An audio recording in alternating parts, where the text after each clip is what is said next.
Welcome to this presentation about estrogen. This is the beginning of a series of presentations by me. I'm Susan Booth from Alive Fitness and I help 40 plus women to feel amazing. We're going to talk more now about the perimenopause and menopause and then beyond menopause, and estrogen plays a big part in this story. So we're starting off with that story with estrogen. The femininity hormone it's known as, because it makes us feminine. I'll show you the things that it does to us. First of all, here are some hormone symptoms that you may be having yourself. We're going to talk a little bit more about these later, and each of the presentations will have these back. This slide will still be in those, because we're going to look at progesterone one week and then testosterone and also the growth hormone as well. But at the moment we're going to be talking about estrogen dominance and low estrogen, so high estrogen and low estrogen. So what does estrogen do for us? Why have we got it in our body? So it gives us curves, it gives us boobs, it gives us hips, it makes us look curvaceous and voluptuous, and it's the hormone, one of the main sex hormones, obviously, that will help our bodies to produce children. So this all comes in part and parcel. It actually stimulates your appetite, so it makes you feel hungrier. It can control your mood, so it evens your moods out, and it gives us strong bones, and it keeps us lubricated in all areas of our body. More about that later. So let's have a look at some facts. First of all, we really need to use this estrogen for all of those things, but then we also need to lose it as quick as possible. So this means that we need to excrete it from our bodies as quick as we can. Otherwise, we will become estrogen dominant, and we do not want to be estrogen dominant. We do not want our estrogen to be high, because it can cause all sorts of problems, carcinogenic problems going forward, especially post-menopause. So we need to use the estrogen and then get rid of it. So it's essential, and we'll talk again about that in a moment. So 80% of estradiol, which is what we're talking about here with regards to the fluctuation of those moods and everything, is made in the ovaries. So of course after 40 our ovaries start to slow down production of eggs, and therefore we're not going to be having as much estrogen or estradiol in our bodies. So we are going to start to feel some different symptoms, which was actually, you'll know if you're high or low in estrogen by looking at the symptoms. So now, a poor diet actually encourages your body to reabsorb the estrogen, so you're not going to get rid of them. So it'll go into the system, and estrogens actually can be stored in the fat cell. And if you've got lots of fat cells, you're going to have a lot more problems with being estrogen dominant. And giving you more symptoms, and especially the fat cells around your abdominal area. If it carries around there, we don't want it. It's like it's bad stuff in our body that we need to get rid of. If it leads to estrogen dominance, so that we're going to have higher levels of estrogen, it's at much higher risk of cancers such as breast cancer, endometriosis, I can't say that word, also ovary cancer, cervical cancer, all those kinds of those women's cancers that we hear about. So we really do need to make sure that we get rid of those estrogens, those in our bodies. So the way to do that is to make sure that we eat correctly. We'll go through that later. So let's have a look at some possible symptoms for people that have high estrogen. So we'll go through these. If you tick in your mind 5 or more of these, you are more likely to be high dominant in estrogen. So let's have a look. So bloating and puffiness or water retention, often you find that in your hands and feet. You may have had some abnormal smear tests. Maybe you're someone who has heavy bleeding every month. Or postmenopausal bleeding, so you've actually stopped your periods but you are getting the odd bleedings coming through. If you've got rapid weight gain around the hips and thighs, that's another sign. If you find that your breasts are tender, or you going up a cup size, your boobs seem to have got bigger.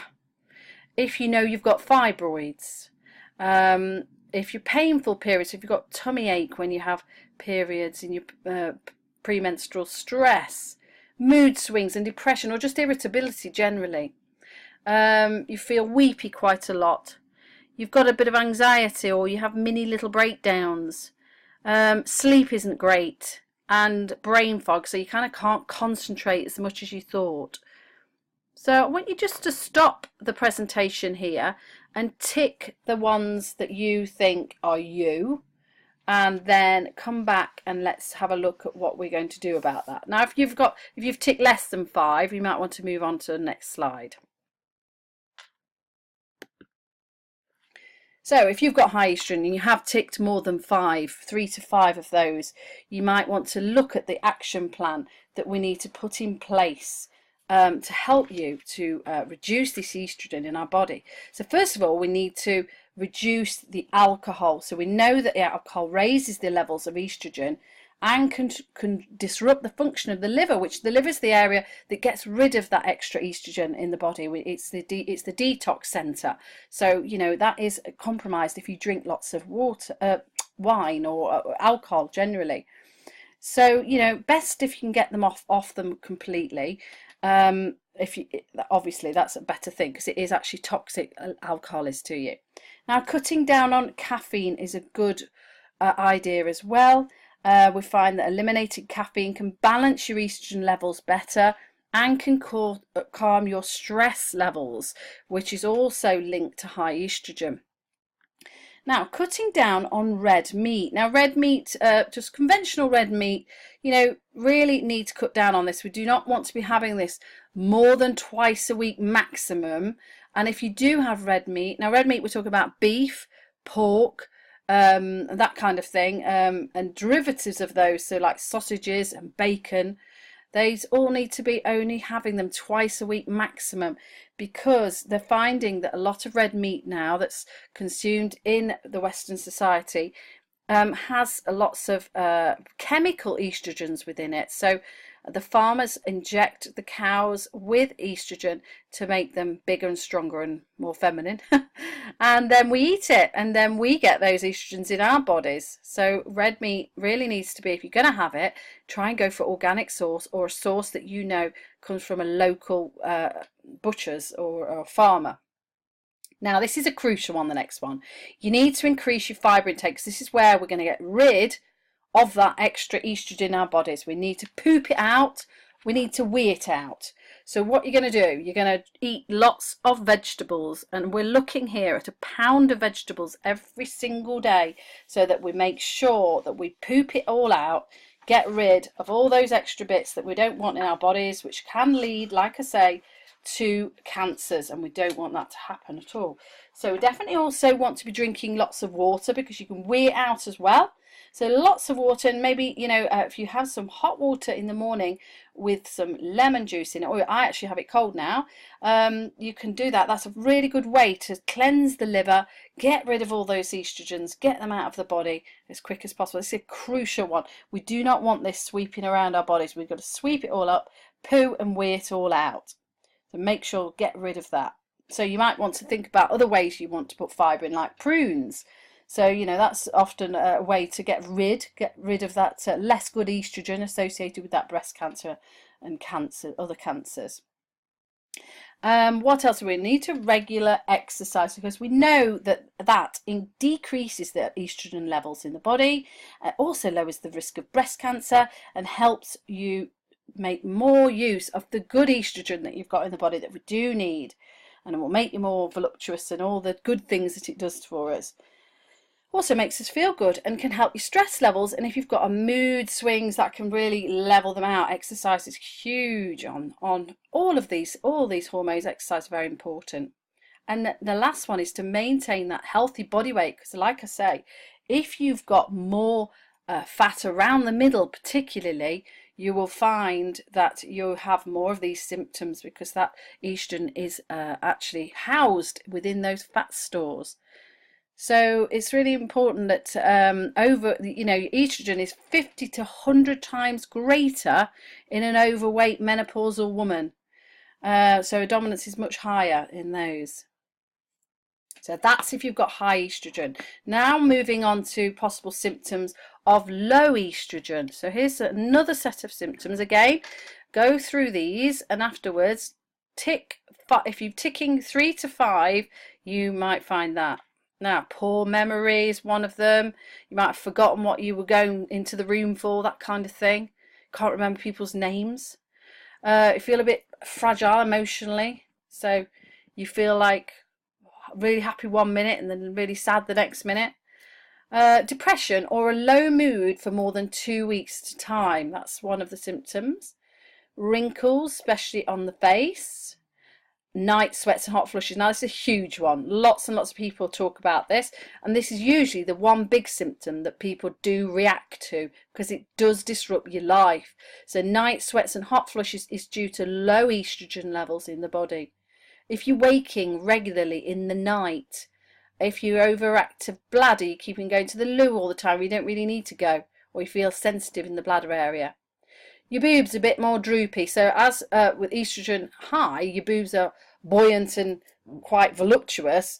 The other way, low, means that you're a bit droopy. Achy joints, you're a bit stiff, you feel a bit unsteady with that. Loss of interest in any exercise. Maybe you've got bone loss or irregular fractures. That's obviously actually estrogen helps with bone density, so that might mean that you've got osteoporosis. You're getting vaginal dryness. You're noticing that area is really changing. Your skin's dry, your eyes are dry, your hair's dry, and your low libido as well. That's another one. So stop the presentation now and tick through those. If you've got 3 to 5, go on to the next slide. So if you've got low estrogen, here's the action plan that we need to do.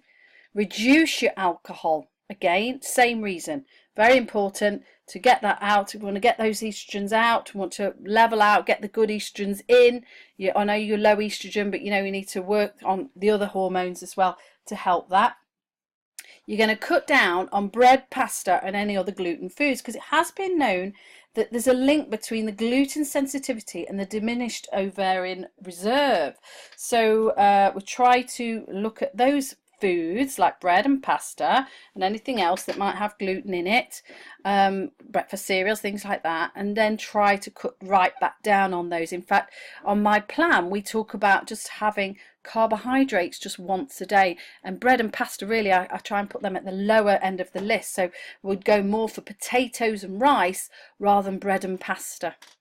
Now, adding flax seeds to your diet can really help you here. Studies have been shown to say that the I can't remember how they say it, lignans, which is one of the main classes of phytoestrogens in flax seeds, can really reduce symptoms of hot flushes. So that's a really good one. Also, they're brilliant for detoxing the body. So lots of fibre in there. Now, having more sex can help it as well. So it actually helps to lubricate that area and keeps it a little bit more working better. And your oxytocin that is released when you have sex can help the estrogen to boost up, to get that estradiol back up. Now, I don't want you to over-exercise. If you over-exercise, you're going to push those estrogen levels down. So you need to make sure that's at the right level. And taking a magnesium supplement has been known also to help you to level out those estrogen levels. So I hope that's helped to highlight some of the areas all to do with estrogen. And if you have any questions, please do message me and I'll answer them if I can. Thanks for listening. Susan Booth from Alive Fitness.